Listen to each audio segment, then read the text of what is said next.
Welcome, listeners, to the UBERED podcast. I'm your host, Evan Kale. For 4 years, I was a full-time Uber and Lyft driver in Minneapolis and St. Paul.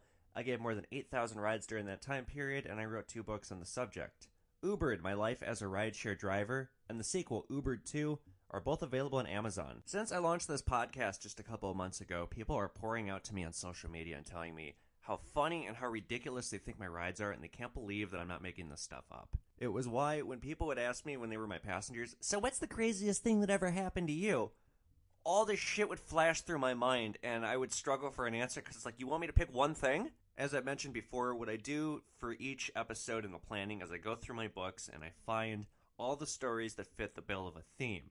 But there were some stories where I was either hoarding them because I just didn't want to use them. They're just too good of a story, or they just didn't quite fit the bill into any particular genre. They were either like, they're both funny and scary, or like it's both gross and shocking, or something like that.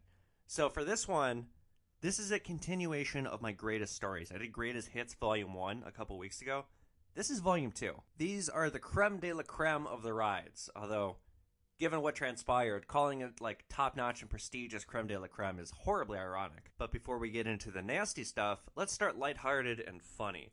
Trip 2803 is called Keller, Party of 2. It was a summer day, and I'm driving to the Rosedale Mall to pick up some passengers who had an atypically good passenger score. As I've said before, 5 stars generally indicates that it is a brand new passenger to the system. It's probably not somebody who's been using the system a lot. Everyone starts out with 5 stars, and most people can't hold that rating. So before they're even in the car, I'm already suspicious of what's going to happen. Well, like I said, they're calling from the Rosedale Mall, and the Rosedale Mall, much like the Mall of America, at least for a while, there was no designated pickup spot. People would just drop the location in the middle of the superstructure and expect me, the driver, to know exactly what door they're standing outside of. So with Mall of America, it wasn't just a joke, it was torture. Because Mall of America is over a mile around, so I would be driving around this giant complex looking for somebody. And usually, because we have a running joke here in Minnesota that if you're from here, you don't go to Mall of America. It's a shithole. It's dangerous. I'm kind of not kidding. So, we don't go there. So if somebody is calling from Mall of America, they're probably not from here. So when you call them and you ask them, where are you? They don't fucking know. They've never been there before. So I would drive around for, sometimes 15 minutes looking for a person. Well, at the Rosedale Mall, it's not quite that big, but for a while it was the same thing. People calling from a ride, or people wanting a ride from there, would just drop the pin in the middle and expect me to know where they were. I arrived at the mall, and I set off the alert that I was there. I did a lap driving around the mall. I didn't see them. I'm midway through my second lap, and I decided to call them because I'm burning gas at this point. And I'm putting miles on my car when I don't want to. That's the one thing you don't want to do. And the phone rings once, and the voice answers. The passenger's name was David. "Hey, David, this is Evan with Uber. I'm at the Rosedale Mall. I'm looking around. I can't seem to find you." And he replies, "I'm standing outside by the exit." And I'm like, "There's numerous exits. Which one are you at?" And he fumbles for a minute, and I hear him ask somebody else, "Hey, what exit are we at?" And I hear her go, "I don't know." And so he puts the phone back to his ear. He goes, "Oh, I don't know I don't know what exit we're at." And I'm thinking like, well, can't you just look up at the door and tell me what exit you're at? This isn't hard. I don't say this. I say, "Well, what do you see around you?" And he says, I think I see a police car. I think there's a parking lot." And now I'm thinking like, because I'm still driving, I'm thinking like, David, the whole fucking mall is a parking lot, and there's tons of police here. Just tell me what exit you're at. So I'm starting to get a little frustrated. I'm still trying to keep my patience together. And this guy is just helpless to describe where he is. And I'm mystified as to why this is no part about this should be hard at all. A minute elapses, and 2, and 3, and 4, and I'm doing circles, and I'm getting more and more annoyed because this guy is like, I'm starting to think he's fucking with me. Because there's no way that somebody would not possess the means to communicate where they are like this person. It's like he's being very innocent about it, but he's totally incapable of describing anything he sees around him. I finally snap. I go, "Can you just ask a police officer where you are?" And so I hear him kind of shuffle around, and then I hear him say, "Hey, excuse me, sir, can you tell me what door we're at?" And, I hear like, and then he says, "Okay, we're at door 4. Like, thank you. Holy shit, how hard was that? So I turn around, and I'm driving to door 4.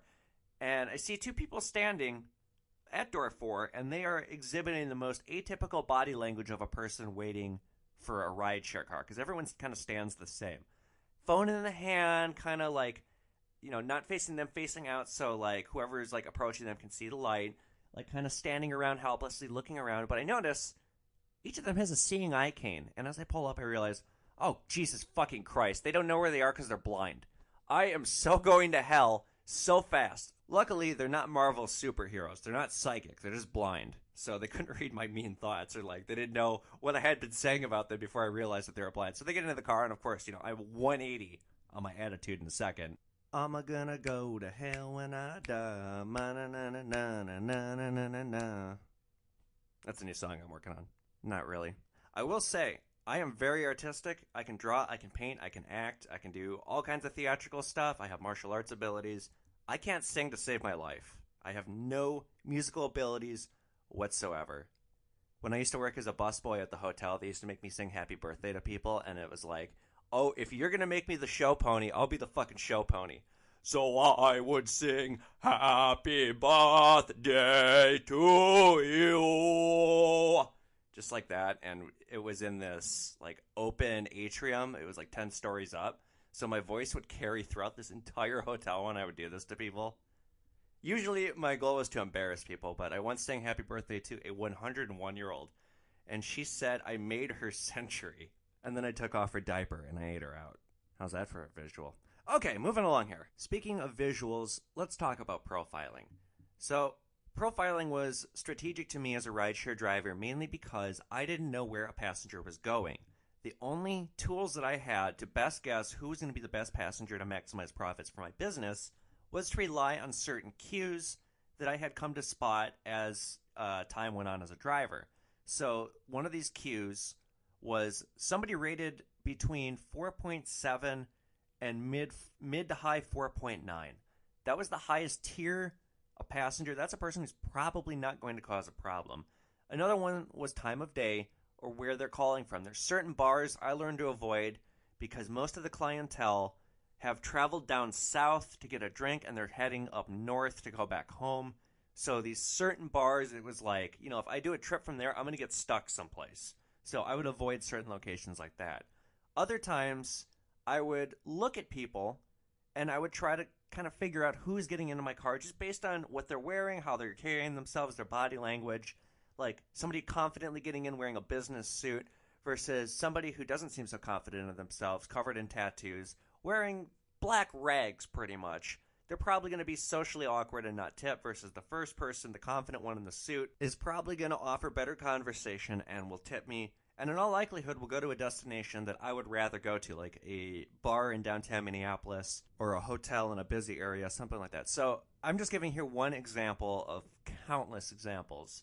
And sometimes when I would pick people up, they would be astounded that I knew things about them before they volunteered any information. I would profile and I would select music choice. I would offer conversation topic. I would say stuff that, they would say, oh, how do you know that? And thinking like, because I fucking profiled you before you got in the car. Best example I can think of, kind of relating to the example I just gave here. This girl gets in one day, and she's dressed like the fucking queen of Halloween. So I put on 9-inch nails, and I started talking to her about Invader Zim when she got in the car. And those two things were so hammer on the nail that she was spellbound. She remarked, it's like you already knew me. And I'm thinking like, yeah, I did. In a way. Anyway, but I wasn't always accurate. So sometimes I like to be pleasantly surprised with somebody that I thought would be one thing, and it turns out like I could not have been further off. But the funniest example where I profiled and I wasn't even close to being right. It was at Mall of America. So this was just a couple weeks after the Helen Keller incident. It's a monsoon outside. I mean, it had been raining. This is the end of August here in 2015. I don't know what was going on, but it was raining for the entire weekend. It was like we were all going to drown. And this was like the one time where I didn't even have to circle them all. They were ready for me to go. It's a family of 4, and my God, I am staring at the face of Midwestern tourism. Like, they have to be from Nebraska. Nobody's physically fit. The son's got on like hunting gear. The daughter looks like she's never been clothing shopping like for a trendy outfit ever.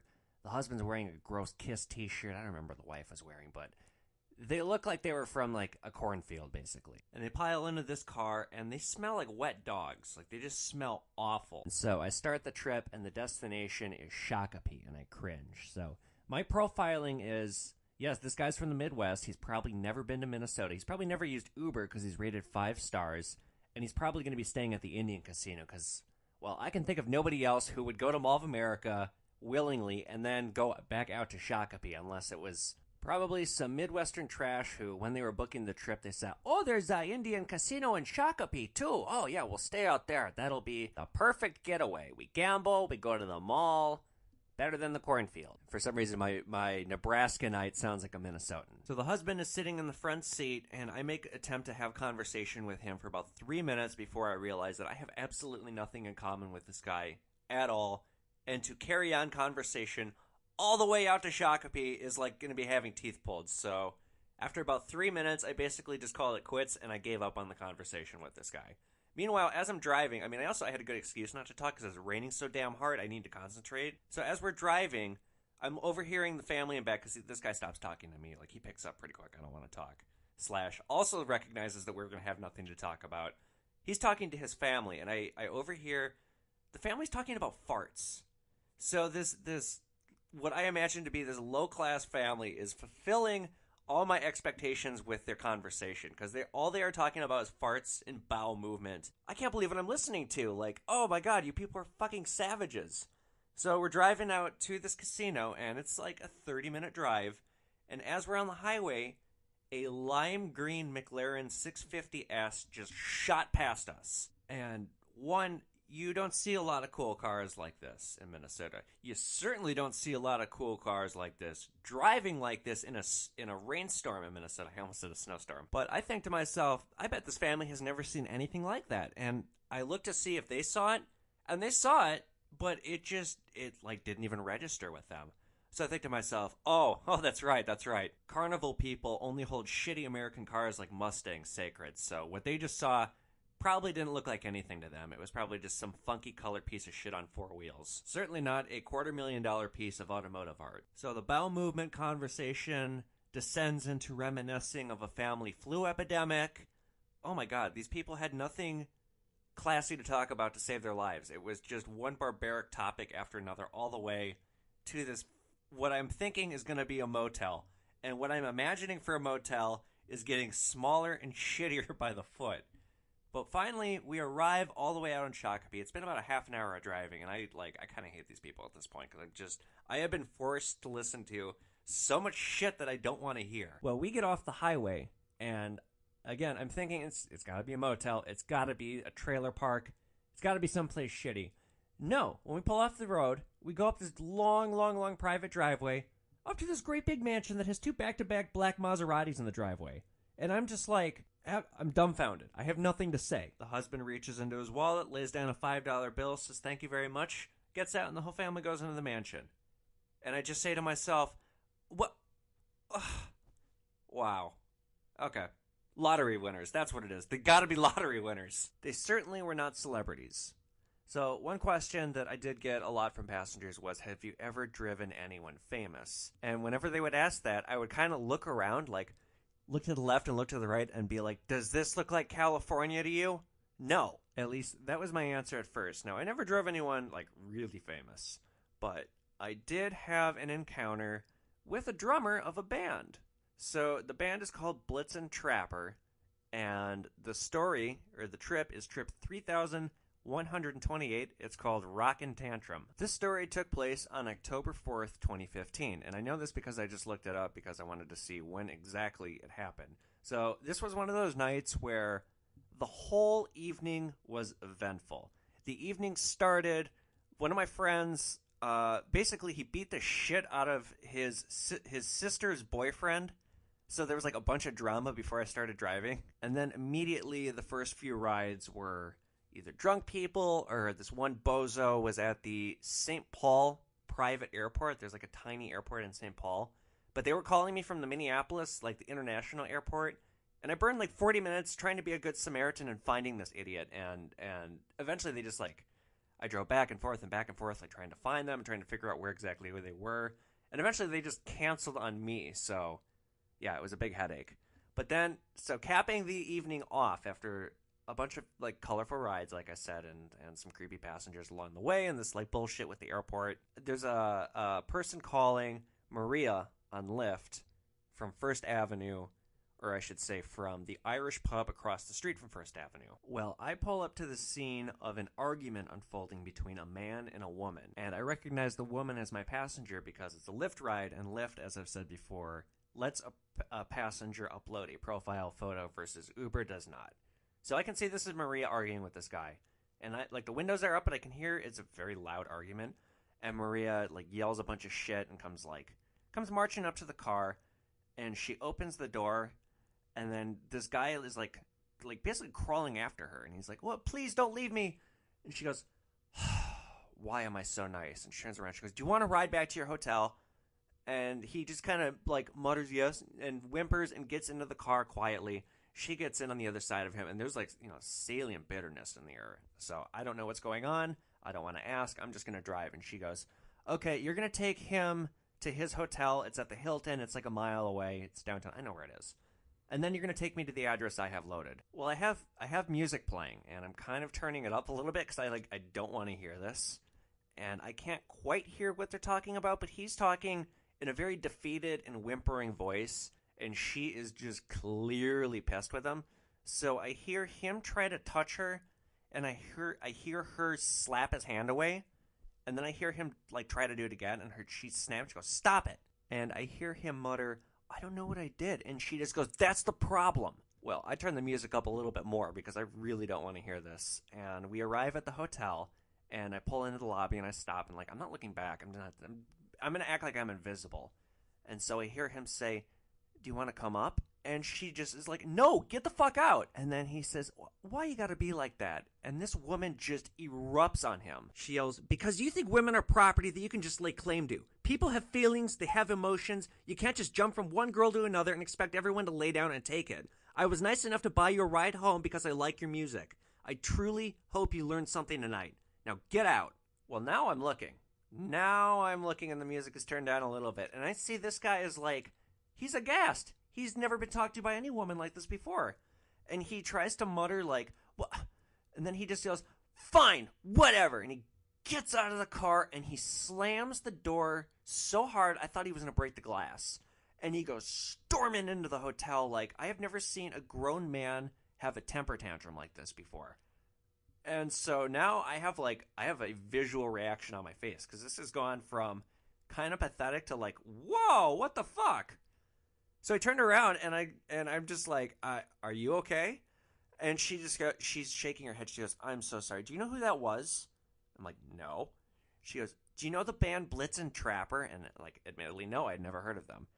So I just said no. She goes, "Oh, well, that was the drummer. I met him at First Avenue after the show because they did a show tonight, and then they went across the street after the bar, and they were buying fans drinks. And he bought me a drink, and he was hitting on me, and I thought it was going great. And I went to the bathroom, and when I came back, he was making out with two different girls at the same time.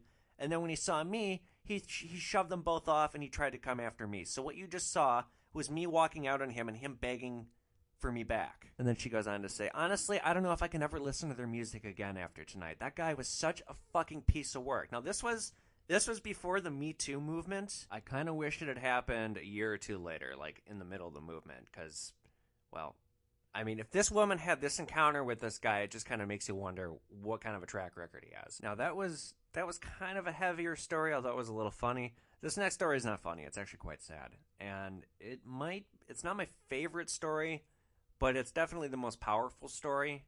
And it's one that I'm so glad. It made me glad that I jumped into this rideshare thing and that I had this adventure in my life because I learned a lot from people. And I especially learned a lot, or I had a really valuable lesson with this individual.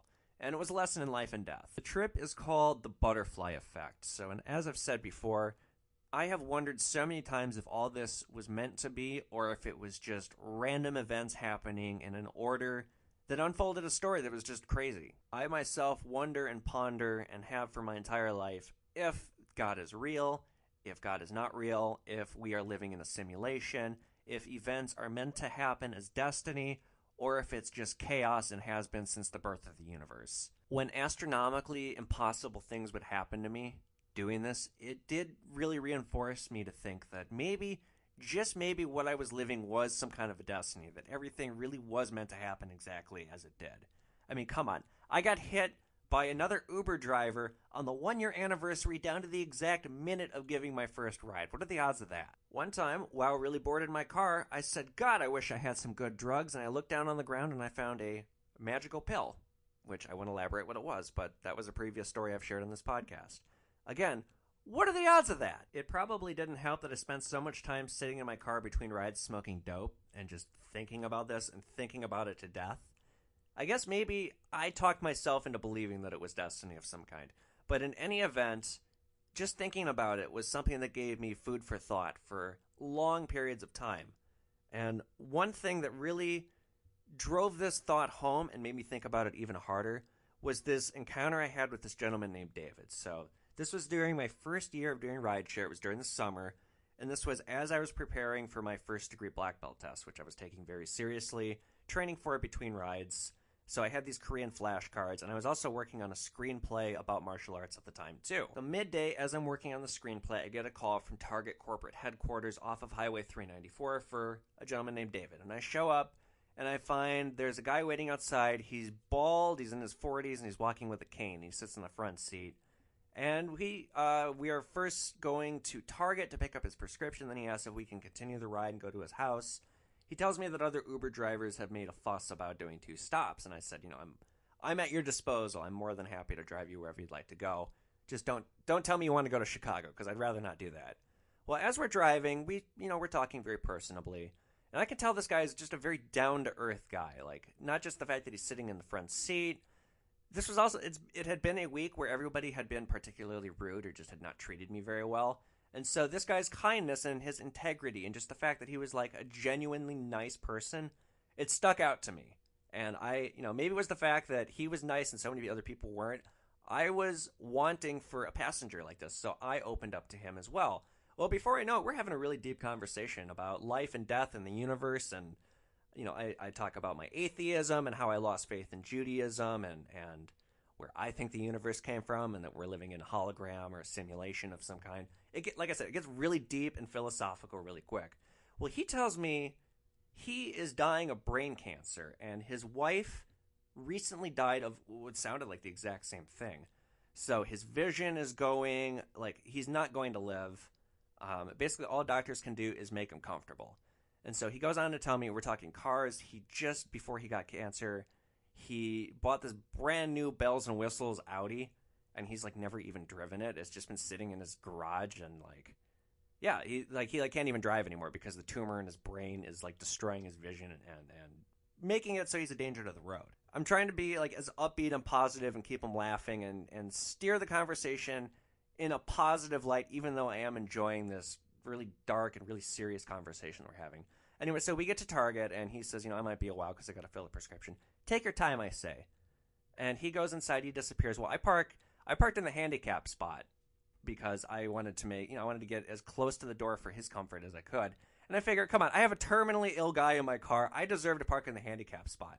But as soon as he goes in the store, I realize, I don't have the sticker.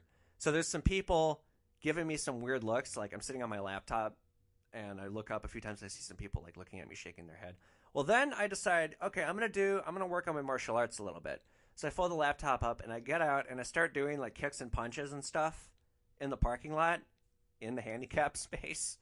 So now I'm really getting some scowls. So I realize, okay, I'm going to go back in the car before somebody calls the cops and I get a $300 ticket. Half an hour later, David comes back out, and I take him to his home, and we continue our conversation. But at the end of the drive, he gives me $20.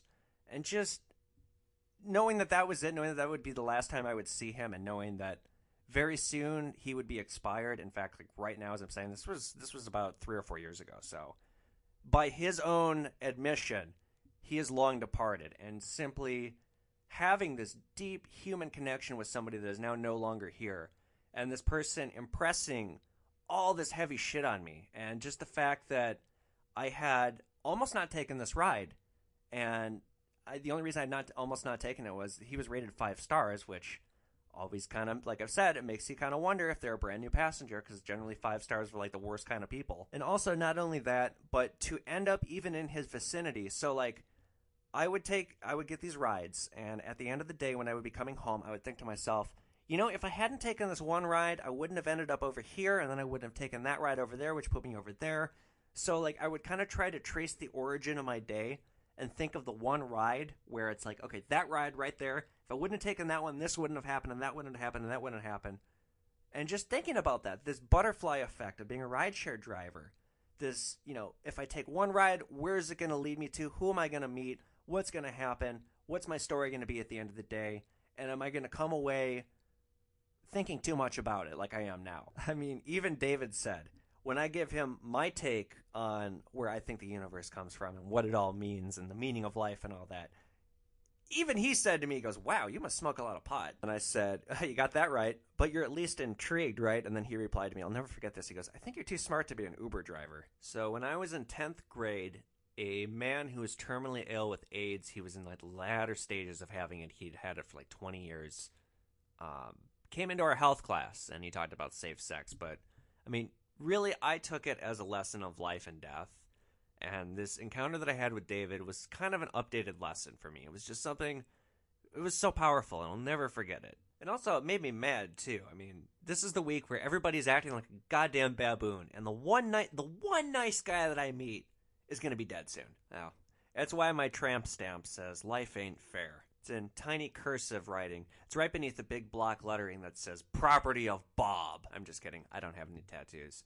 I was raised Jewish. I don't practice anymore. I will say, if I have kids, I will raise them Jewish. And I get this question a lot, or like people who I know who listen to this podcast, they'll message me after they listen to it, like, do you really blah, blah, blah? Like, do you really have a tramp stamp? Like, no, I'm fucking kidding. God, how well do you know me? 9 out of 10 things out of my mouth are sarcasm. And 1 out of 10 things out of my mouth is up, Chuck, come. And speaking of come, let's go into our next story here.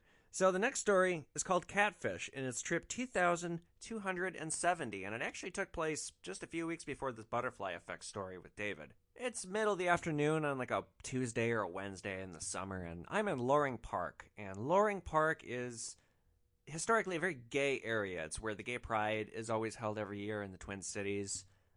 Back in the 70s, if you wanted to go have some anonymous gay sex, according to my mom, who's a makeup artist who ran with all kinds of gay men, the Loring Park is where you needed to be. So even today, like, there's a high concentration of gay people that live around Loring Park.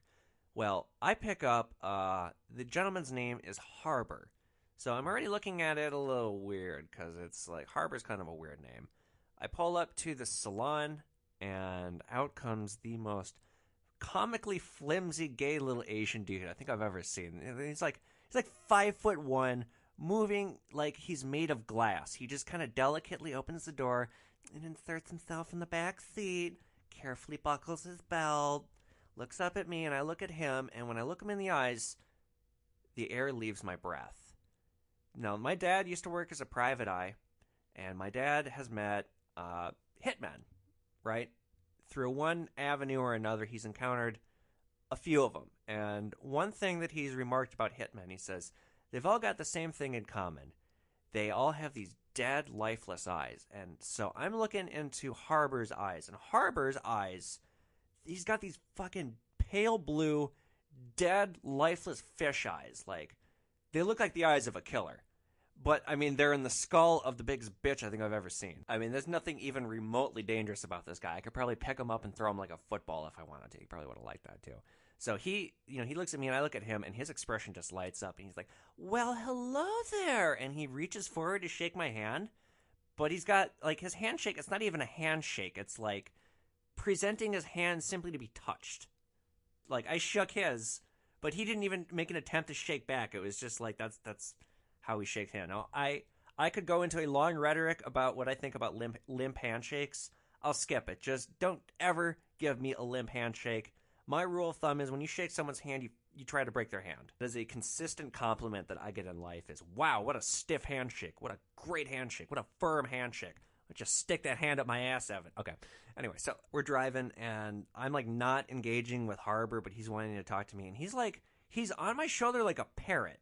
like, in my ear talking to me, like, trying to learn about me. Thank God we're not going far, just a few blocks. Well, as we pull up to his apartment, which is basically on the other side of the lake of Loring Park, it's this new, like, luxury high-rise over there. He's getting out, and he hands me his business card, and he goes, "Oh, I hope to hear from you, Evan. Have a lovely day." And he like, very slowly gets out of the car and keeps, like, looking at me as he's, like, going in the door. So I wave him goodbye, and as soon as I turn the block, because I don't want to be directly rude to him. He might still tip me on the app or something. As soon as I'm around the block, I tore his business card in half, and I threw it out the window. Well, okay, fast forward. A few weeks later, it's a Sunday, and I am working on my laptop in a beach chair by the lake, as I like to do.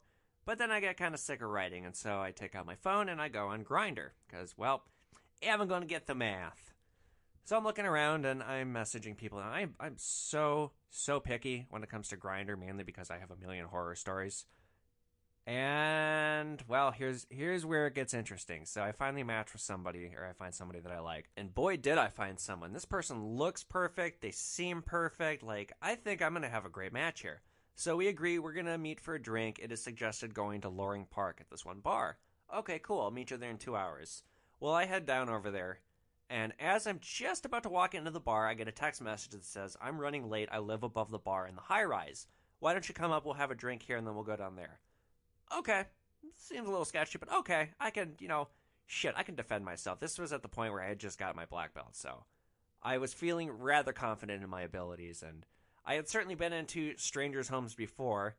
I had recently had a gun pointed at me in one Uber passenger's home, so, this should probably be fine. Well, I go up into this really nice high-rise, and I go up to, like, one of the top floors, and I knock on the door, and guess who answers the door? It's Fish Eyes. And he just lights up, and he goes, "Well, hello again." And, like, I'm just like, I have nothing to say. My jaw just hits the floor. Just simply aghast. I turn and I walk away, and he's like, "Wait, come back. Don't you want to come in?" I'm thinking, like, I didn't say a word to him. I just got on the elevator and I left. I'm thinking, like, this motherfucker actually catfished me. Now, I have been catfished before, and it always bewilders me when the person that catfishes you is perplexed as to why it didn't work out. It's like, there's this mentality that because I have showed up, I have committed my dick to action. And by simply showing up, I can't opt out. I just wonder what goes through the mind of someone when they know their charade is going to be unmasked. Like, how do they think it's still going to be okay? All right, listeners, I have one story for you, and this one story, I have been putting it off in this podcast, and I have been saving it because it's my greatest story. It is my greatest story by a long shot. Before we get into the story, I want to preface by saying that I have a friend who is ultra Christian. Our friendship in itself is a little bit of an anomaly, and it's something that is, it's funny almost, because he is so far the opposite of me. But we have a great friendship. Anyway, so I was at his wedding this summer, and sitting at a table of other like-minded people like him. "So, what do you do?" And it turned to me, and I was kind of talking about, "Oh, I used to be an Uber driver, and now I wrote a book, and I have all these crazy stories." "Oh, tell us a story." So, without thinking, I was a little drunk. I told this story, and about half of the table was gone before I finished the story, and the half that stayed was so appalled, they didn't say a word to me for the rest of the night. This is trip 5,262, and it's called Lil P.C. It's a Wednesday night, and it's late, and I had been to martial arts earlier that evening, so my schedule was I would drive during the afternoon from, like, 4 to, like, 7, and then I would go to martial arts for an hour, come home, shower, and then go back out for the night around. I'd leave my house around 9 or 10, and I would get back around 2 or 3 in the morning. So it's like around 11:30, and I am in Bloomington, which on a weekday, Bloomington rides, generally they're just going to take me further south. So Lyft beeps, and I look, and it's a brand new 5-star passenger, no profile photo, and the name LPC 505. So I immediately know this is a brand new passenger. It's got to be. Well, I show up to this apartment building, and there's this large black guy. He's smoking a cigarette, and he's leaning up against this wall, and he's just, like, staring me down, smoking the cigarette, and I'm sitting like 5-10 feet in front of him, headlights on him, waiting. And so he finishes smoking the cigarette, and then he looks at his phone, he looks at me, he looks back at the phone, and then he calls, and my phone rings, and I answer, and he just goes, dare you, boss? I'm like, yes, are you LPC 505? Yeah. He hangs up and he gets in the back seat. And I'm staring at this he's probably about 50, lots of tats, cornrows, like, he looks like a hard dude. He doesn't have a destination loaded, and he confirms it is his first ride. So he said, I said, where are we going? South Minneapolis, going to a little party. Okay. Do you have a specific way you want me to take? He goes, no, man, we just go in the corner of Chicago and Lake. We don't drive for very long. He starts asking me about how it works, because it is his first ride. So I explain, I get a weekly paycheck. It's like any normal job. I get Lyft pays on Wednesday, Uber pays on Thursday. I'm talking about like how the split works, that kind of stuff. And he goes, oh, that's pretty slick. We drive a little longer, and I go, so I gotta ask, what's LPC? He goes, it's my street name, Lil P.C. Lil Probable Cause. I just got out the joint. Parole officer, don't know what I'm up to, but it's all good. I'm like, what, did you cut your ankle bracelet? And he goes, no, I know a couple of N-words, and let's leave it at that. And again now, I ask, where exactly are we going? I want to make sure that I'm not an unknowing accomplice to something. He just says, gonna have a little party. Get a little head. Player gotta get it how he live it, you know what I'm saying? And I'm thinking like, god damn, if I ever get a tramp stamp, that, fuck property of Bob. That's what it'll say. He goes, you want some ass, taxi driver? These girls will do twofers, meaning 2-for-1s. No, I mean, I'm a little uncomfortable now, and I just go, no thanks. He goes, what, you got a girlfriend? I go, well, no, I'm kind of not looking for a girl at the moment. I'm gay. Well, I'm bi, but at the moment, like, just not into women right now. And so sometimes when people would assume that I was straight and then I would correct them and say, well, it's a little more complicated than that, it would make them uncomfortable, or like, just like the look on their face would change. Like suddenly they would treat me completely differently. And I'm expecting this guy to be like that because, well, he certainly doesn't look like the kind to be marching at a pride rally with me. But I look back, and this guy's smiling, and he's holding out his hand. He goes, my rainbow N-word. Pull smoke all you like, boss. Man, some of them other N-words might be hating, but I got nothing but mad love for you, dog. Respect. Now, this left me so giddy that I almost had a physical animated reaction. I mean, come on. What an awesome dude. Nobody's ever said anything like this to me before. Not only that, I wasn't expecting to hear anything like that in a million years. So when he said that to me, I thought to myself, you know what? I like you. I'm going to do something tonight.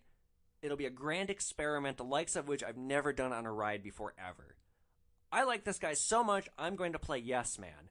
Every single thing that Lil P.C. asks me, I am going to say yes to, and I'm going to see where it takes me. First thing he says is, do you mind if I smoke in here? It's like, do I mind? Sir, this car is your ashtray. Do whatever you like. So I gladly say yes, and he starts puffing away. But I'm still not quite grasping what he means by party.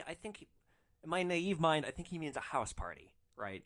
So we go to the intersection that he wanted, Lake and Chicago, and we're prowling around, and it's after midnight now. And just being out late at night, I had noticed around this area all kinds of lone women walking the streets, and I never really thought anything of it. Well, he commands me to slow down at one, and he puts down the window, and we're like driving next to this girl like at a snail's pace, and he starts catcalling at her, and I'm thinking like, oh, this will never work. Sure enough, she comes right up to the car and gets in, and I realize it's a prostitute, and then I realize all these women that I see walking the street, they're prostitutes. So we pull over, and Lil P.C.'s haggling a price with a woman who I notice. She's about 6 feet tall, has rather broad shoulders, and, geez, unless my eyes are cheating me, that's an Adam's apple. Oh, dear. Oh, dear, I am so not saying a word. So Lil P.C.'s negotiating the price of a blowjob with this tranny, and I don't think he knows what this woman is. So he says, how you doing tonight? And she says, good, baby. What you want? She rests a hand on him. He says, oh, little head. And she goes, you sure? I don't know if you're my type. And he looks at her suspiciously and says, makes you say that? And then she's quiet. And then he looks her up and down, and he goes, wait a minute. You's a female, ain't you?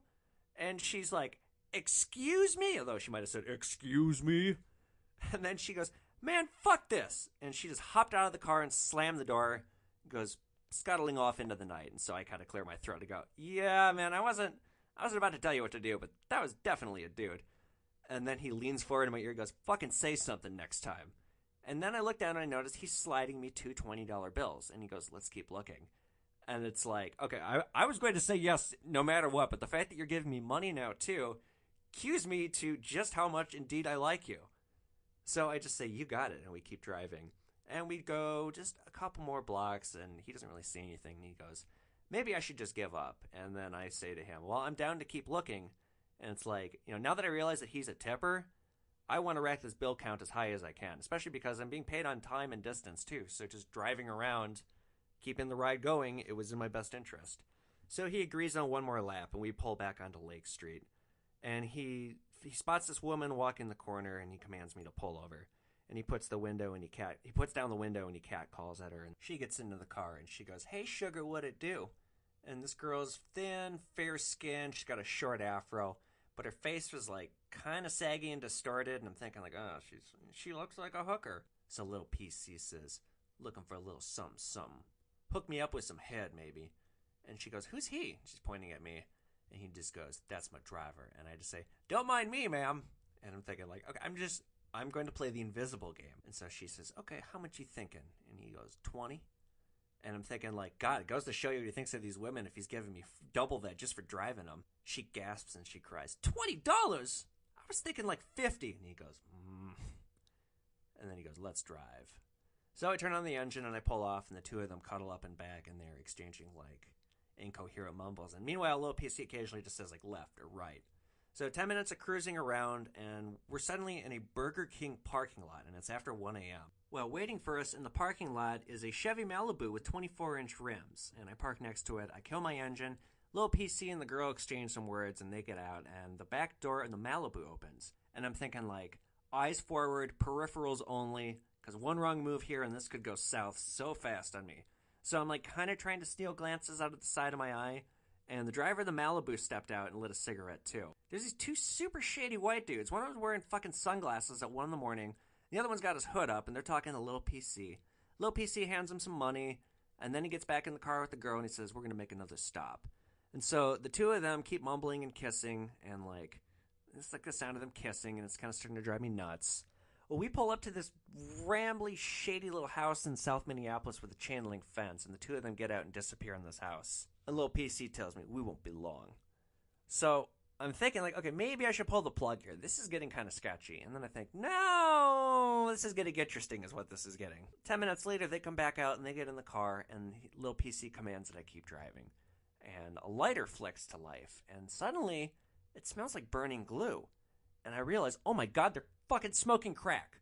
So I think to myself, do I want to get some secondhand crack smoke and light this story on fire with excitement?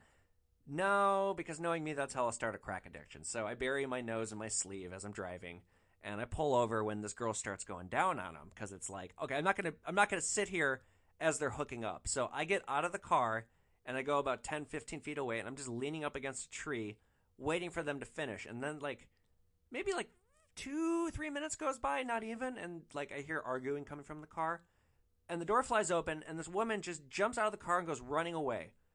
And I come back to the car, and I'm like, is everything okay? And Lil PC goes, she thought you was a cop. I'm like, what? What gave her that idea? She goes, she didn't like you pulling over and getting out like that. I'm thinking, you mean this girl wanted to go down on you with me just sitting there in the car? And so I go, but you paid the pimp though, right? And Lil PC frowns. He goes, oh, that N-word's on my list now. Believe that. His girl fucked up. He fucked up far as I'm concerned. By the way, I just want to pause the story for a second and say I am not being racist. Lil PC legitimately sounded like the Unforgivable guy. And if you've never seen the Unforgivable videos, go on YouTube and search Unforgivable. It's pretty funny. Anyway, so I kind of apologize to Lil PC. I say, I'm sorry. That was probably my fault. I mean, admittedly, yeah, it kind of was my fault for pulling over. But, again, I can't believe this woman wanted to go down on him with me just sitting there in the car. Of course, she's a prostitute, so what constitutes as embarrassing for her may not fit the bill for everyone else. Anyway, so Lil PC, he says, man, you cool. Wasn't you? Bitch is crazy high is all. And at least that N-word got some love out of it. He says as he gestures to the bag of crack. And I say to him, well, I still feel bad. Where should we go? I'm thinking, what am I doing? I should have stopped this an hour ago. Lil PC just cackles, and he goes, you some funky shit, you know that? And I'm thinking, now, maybe I am high from the crack, because even I am kind of starting to wonder what I'm thinking here. But I took us back to Chicago and Lake, and we didn't drive for long before he found someone new. And this girl, oh, this was so bad. She had a terrible limp, and she had these, like, giant thunder thighs like a bison's. So we pull up to her, and the window goes down. Lil P.C, you know, his signature call, "What it do, baby?" Which I guess it works, because she came right up to the car. She said, "What's your name?" It's Lil P.C. "Okay, P.C, what you looking for?" He says, "Piece ass like you, how about a little chicken head to go with that shake?" And she says, "50 cool?" And I'm thinking, like, what, is $50 the going rate for a blowjob or something? Well, he barters 30.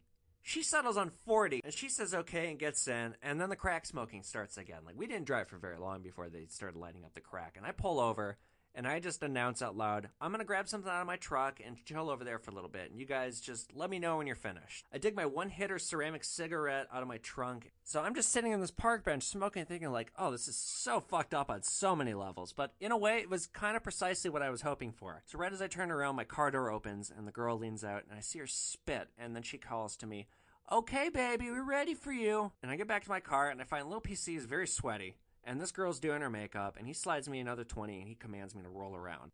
Now, I have never tried crack. This is the closest I have ever gotten to trying crack.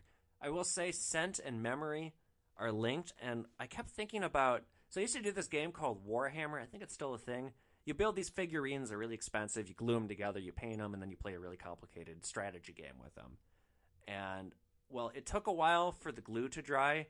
So this one time, getting creative as a 10-year-old, I took a lighter and I tried combusting the glue with fire to make it dry faster. And, well, the smell that produces is exactly what crack smells like. So the hooker says, "Baby, this rock got me buzzing. We need some weed." And Lil PC says, "We can do that. I know a spot in St. Paul." Now, I look at my clock and it's past 3:30, and I'm thinking, like, I'm not going to cheat, but I am going to use semantics to make this easier on myself, because I kind of want this to wind down at this point. So I offered up my weed, and the two of them sucked through it in a second, and it was like, I gave it to them, and the woman opened up my grinder. She goes, "Is that it?"